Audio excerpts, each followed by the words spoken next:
This is a story of a broken girl with a hole inside her soul. That would be me, Nicole.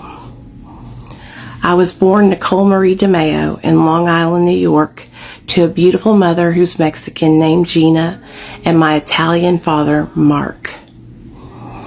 Shortly after I was born, my mom and dad moved us down to Arkansas so that way they could raise a family, and my two little sisters, Michelle and Christine, were born.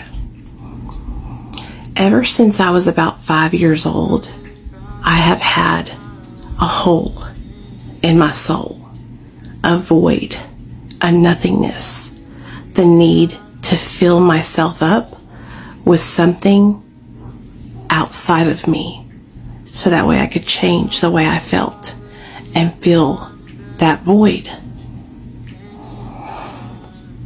I filled the void with toys when I was little and attention from my mom or arguing with my little sisters, but that wasn't enough and the void just kept growing and growing. So when I got old enough, I started to binge and purge and restrict my eating. I was very aware of my physical appearance because my dad was a bodybuilder growing up, and he would go to competitions and always work out. And he always talked about his weight. And so our whole family was really focused on our appearances. Binging, purging, and restricting my food, I was yo-yoing up and down, up and down. And by the time I was in 7th or 8th grade, I had gained a lot of weight, and I was overweight. I was chunky. I was so ashamed. People made fun of me for being fat.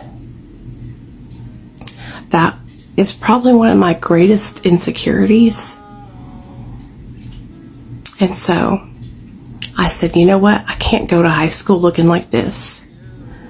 And so my mom took me to the doctor and he prescribed me Adipex. Between taking Adipex and starving myself, I was able to lose about 50 pounds, and I started my 9th grade year looking better than I have ever looked, but feeling like the void inside of me had doubled in size. So I found a man, and I started dating my first boyfriend.